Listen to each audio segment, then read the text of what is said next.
ನಮ್ಮ ಹೋಟೆಲಿನ ಅಥೆಂಟಿಕ್ ಶೈಲಿಯ ಮಸಾಲಾ ಚಿತ್ರಾನ್ನ ಹೇಗೆ ಮಾಡೋದು ಅಂತ ತೋರಿಸ್ಕೊಡ್ತಾ ಇದ್ದೀವಿ. ಈಗ ನಮ್ಮ ಮಸಾಲಾ ಚಿತ್ರಾನ್ನಕ್ಕೆ ಸ್ವಲ್ಪ ಮಸಾಲ ಏನೇನು ಹಾಕಬೇಕು ಅಂತ ನೋಡೋಣ ಬನ್ನಿ. ಇದಕ್ಕೆ ಸ್ವಲ್ಪ ನೀರು ಹಾಕ್ಕೊಂಡು ರುಬ್ಕೊಳ್ಳೋಣ. ಈಗ ಮಸಾಲ ರೆಡಿಯಾಗಿದೆ, ಈ ಥರ ಆದರೆ ಸಾಕು. ಈಗ ನಾವು ಮಾಡ್ತಾ ಇರೋದು 1 kg ಅಕ್ಕಿ ಅನ್ನಕ್ಕಾಗೋಷ್ಟು ಗೊಜ್ಜು ಮಾಡ್ತಾ ಇದ್ದೀವಿ. ರುಬ್ಕೊಂಡಿರೋ ಮಸಾಲೆ ಹಾಕ್ತಾಯಿದ್ದೀವಿ. ಈಗ ಆ ಮಸಾಲೆ ಎಣ್ಣೆ ಬಿಡೋವರೆಗೂ ನಿಧಾನಕ್ಕೆ ಬೇಯಿಸ್ಕೋಬೇಕು, ಆವಾಗ ತುಂಬ ಚೆನ್ನಾಗಿರುತ್ತೆ. ನಮ್ಮ ಚಿಕ್ಕನ ಟಿಫನ್ ರೂಮಿನ ಅಥೆಂಟಿಕ್ ಸ್ಟೈಲಿಯ ಮಸಾಲ ಚಿತ್ರಾನ್ನ ಗೊಜ್ಜು ರೆಡಿಯಾಗಿದೆ. ಸೋನಾ ಮಸೂರಿ ಅಕ್ಕಿಯಲ್ಲಿ ಅನ್ನ ಮಾಡ್ಕೊಂಡಿದ್ದೀವಿ, ಬಿಡಿ ಬಿಡಿಯಾಗಿ ಅನ್ನ ಮಾಡಿದ್ದೀವಿ. ಅನ್ನಕ್ಕೆ ಗೊಜ್ಜು ಎಷ್ಟು ಬೇಕೋ ನೋಡ್ಕೊಂಡು ಹಾಕ್ಕೊಂಡು ಕಲಿಸ್ಕೋಬೇಕು. ಈಗ ಮಸಾಲ ಚಿತ್ರಾನ್ನ ರೆಡಿಯಾಗಿದೆ. ಚಟ್ನಿನ ರುಬ್ಬೋವಾಗ ತುಂಬ ನೈಸಾಗಿ ರುಬ್ಕೋಬಾರ್ದು, ಸ್ವಲ್ಪ ತರಿ ಇರಬೇಕು, ಆವಾಗ ಚೆನ್ನಾಗಿರುತ್ತೆ ಟೇಸ್ಟ್ಗೆ. ನೈಸ್ ಆದರೆ ಚೆನ್ನಾಗಿರಲ್ಲ, ತುಂಬ ನೈಸ್ ಮಾಡಬಾರ್ದು. ಈಗ ಚಟ್ನಿ ರೆಡಿಯಾಗಿದೆ, ಇದನ್ನು ಒಂದು ಬೌಲ್ಗೆ ಟ್ರಾನ್ಸ್ಫರ್ ಮಾಡ್ಕೊಳ್ಳೋಣ. ನೋಡಿದ್ರಲ್ಲ ಸ್ನೇಹಿತರೆ, ನಮ್ಮ ಹೋಟೆಲ್ನ ಚಟ್ನಿ ಮತ್ತು ಮಸಾಲ ಚಿತ್ರಾನ್ನ ರೆಡಿ ಆಯಿತು.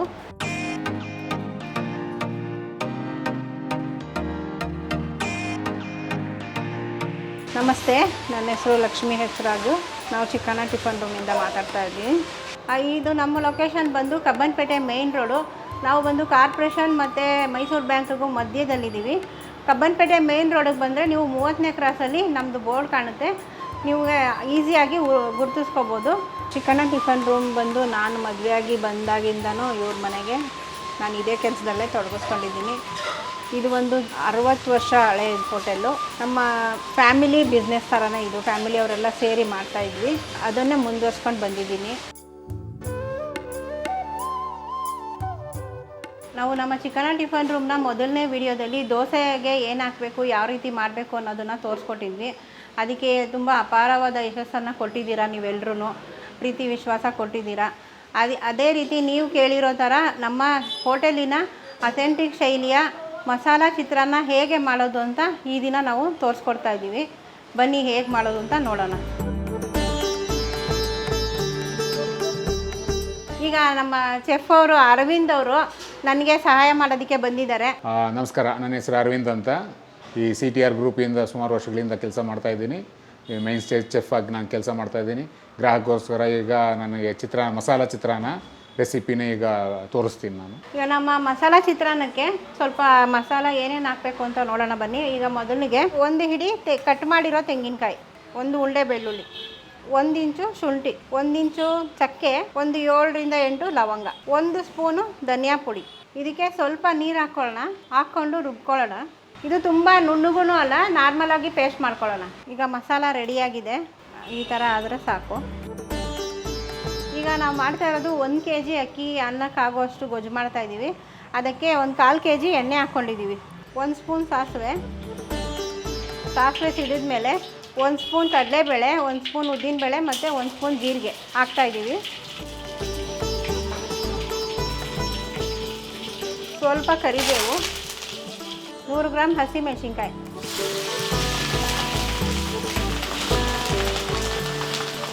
ಒಂದು 4 ಈರುಳ್ಳಿ, ಸಣ್ಣ ಕಟ್ ಮಾಡ್ಕೊಂಡಿರೋ ಈರುಳ್ಳಿ,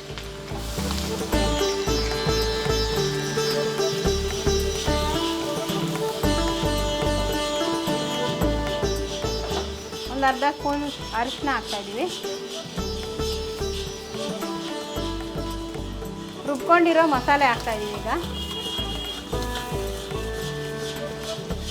ಈ ಗೊಜ್ಜಲ್ಲಿ ಮಸಾಲೆ ಚೆನ್ನಾಗಿ ಬೇಯಬೇಕು, ಸಣ್ಣ ಉರಿಯಲ್ಲಿ ನಿಧಾನಕ್ಕೆ ಬೇಯಿಸ್ಕೋಬೇಕು. ಆ ಮಸಾಲೆ ಎಣ್ಣೆ ಬಿಡೋವರೆಗೂ ನಿಧಾನಕ್ಕೆ ಬೇಯಿಸ್ಕೋಬೇಕು, ಆವಾಗ ತುಂಬ ಚೆನ್ನಾಗಿರುತ್ತೆ. ಈ ಮಸಾಲೆ ಚಿತ್ರಾನ್ನ ಬಂದು ನಮ್ಮ ಚಿಕ್ಕನ ಟಿಫನ್ ರೂಮಲ್ಲಿ ತುಂಬ ಫೇಮಸ್ ಆಗಿರೋದು. ಇದನ್ನು ನಾವು ಬಾತ್ ಮಸಾಲೆ ದೋಸೆಗೂ ಹಾಕ್ತೀವಿ. ಇದು ಬಂದು ತುಂಬ ಬೇಸಿಗೆಗಾಲಕ್ಕೆ ಅಷ್ಟು ಚೆನ್ನಾಗಿರೋದಿಲ್ಲ, ಚಳಿಗಾಲ ಮತ್ತು ಮಳೆಗಾಲಕ್ಕೆ ತುಂಬ ಆರೋಗ್ಯಕ್ಕೂ ಒಳ್ಳೆಯದು. ಮಸಾಲ ಐಟಮ್ ಇರೋದ್ರಿಂದ ತುಂಬ ಚೆನ್ನಾಗಿರುತ್ತೆ. ನಮ್ಮ ಪಲಾವು ಮತ್ತು ನಮ್ಮದು ಚಿತ್ರಾನ್ನ ತುಂಬ ಫೇಮಸ್ಸು, ಮಸಾಲೆ ಚಿತ್ರಾನ್ನನೇ ಫೇಮಸ್ಸು. ಇದಕ್ಕೆ ನಾವು ಚಟ್ನಿ ಪಲ್ಯ ಹಾಕಿ ಕೊಡ್ತಾಯಿದ್ವಿ, ತುಂಬ ಚೆನ್ನಾಗಿರುತ್ತೆ ಅಂತ ಎಲ್ಲರೂ ಹೇಳ್ತಾರೆ. ಈಗಲೂ ನೆನೆಸ್ತಾರೆ, ನಮ್ಮ ಅತ್ತೆ ಮಾವ ಅವರು ಮಾಡ್ತಾಯಿದ್ದಿದ್ದು ರುಚಿ ಈಗಲೂ ನಮಗೆ ತುಂಬ ನೆನಪಿದೆ ಅಂತ ಹೇಳ್ತಾರೆ. ಸ್ವಲ್ಪ ಉಪ್ಪು ಹಾಕ್ಕೊಳ್ಳೋಣ. ಆಮೇಲೆ ಕೊನೆಗೆ ಕಟ್ ಮಾಡಿರೋ ಹಸಿ ಕೊತ್ತಂಬರಿ ಹಾಕ್ಕೊಳ್ಳೋಣ. ನಮ್ಮ ಚಿಕ್ಕನ ಟಿಫನ್ ರೂಮಿನ ಅಥೆಂಟಿಕ್ ಸ್ಟೈಲಿಯ ಮಸಾಲ ಚಿತ್ರಾನ್ನ ಗೊಜ್ಜು ರೆಡಿಯಾಗಿದೆ. ಈಗ ಇದನ್ನು ಅನ್ನಕ್ಕೆ ಮಿಕ್ಸ್ ಮಾಡ್ಕೊಳ್ಳೋಣ ಬನ್ನಿ. ಈಗ ನಾವು ಇಲ್ಲಿ ಸೋನಾ ಮಸೂರಿ ಅಕ್ಕಿಯಲ್ಲಿ ಅನ್ನ ಮಾಡ್ಕೊಂಡಿದ್ದೀವಿ, ಬಿಡಿ ಬಿಡಿಯಾಗಿ ಅನ್ನ ಮಾಡಿದ್ದೀವಿ. ಅದನ್ನು ಹಾಕ್ಕೊಳ್ಳೋಣ ಕಲಿಸ್ಕೊಳ್ಳೋಕ್ಕೆ. ನೀವು ಮನೇಲಿ ಯಾವ ಅಕ್ಕಿ ಬೇಕಾದ್ರೂ ಯೂಸ್ ಮಾಡ್ಬೋದು. ಸ್ವಲ್ಪ ಬಿಡಿಯಾಗಿ ಮಾಡ್ಕೋಬೇಕು. ಇದಕ್ಕೆ ಈಗ ಮಸಾಲ ಚಿತ್ರಾನ್ನ ಗೊಜ್ಜು ಹಾಕ್ಕೊಂಡು ಕಲಿಸ್ಕೊಳ್ಳೋಣ. ಅನ್ನಕ್ಕೆ ಗೊಜ್ಜು ಎಷ್ಟು ಬೇಕೋ ನೋಡ್ಕೊಂಡು ಹಾಕ್ಕೊಂಡು ಕಲಿಸ್ಕೋಬೇಕು. ಈಗ ಇದಕ್ಕೆ ಸ್ವಲ್ಪ ನಿಂಬೆಹಣ್ಣು ರಸ ಹಾಕ್ತಾಯಿದ್ದೀವಿ. ಈಗ 1 kg ಅಕ್ಕಿಗೆ ಒಂದು 2 ನಿಂಬೆಹಣ್ಣು ಅಷ್ಟು ಬೇಕಾಗುತ್ತೆ. ನೀವು ಹುಳಿ ಯಾವ ಥರ ತಿಂತೀರ ನೋಡ್ಕೊಂಡು ಹಾಕ್ಕೊಂಡು ಕಲಿಸ್ಕೋಬೋದು. ಇದಕ್ಕೆ ಕಡಲೆ ಬೀಜ ಹುರಿದಿರೋದು,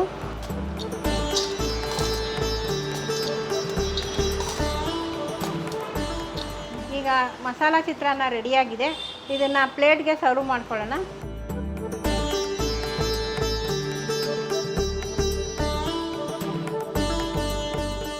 ಈಗ ನಮ್ಮ ಮಸಾಲ ಚಿತ್ರಾನ್ನ ರೆಡಿಯಾಗಿದೆ. ಬನ್ನಿ ಇದ್ರ ಜೊತೆಗೆ ಚಟ್ನಿ ಇದ್ದರೆ ಇನ್ನೂ ತುಂಬ ಚೆನ್ನಾಗಿರುತ್ತೆ.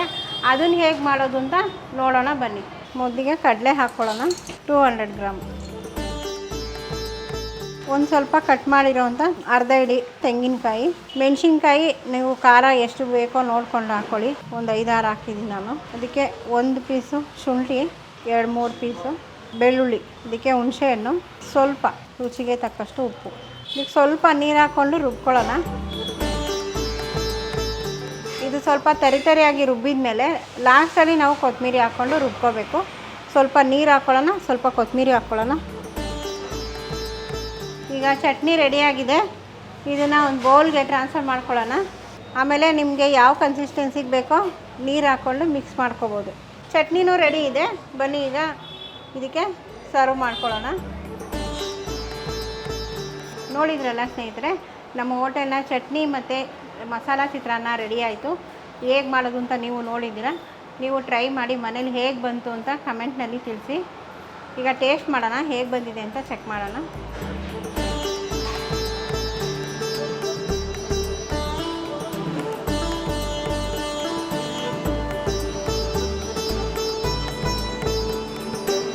ತುಂಬ ಚೆನ್ನಾಗಿದೆ.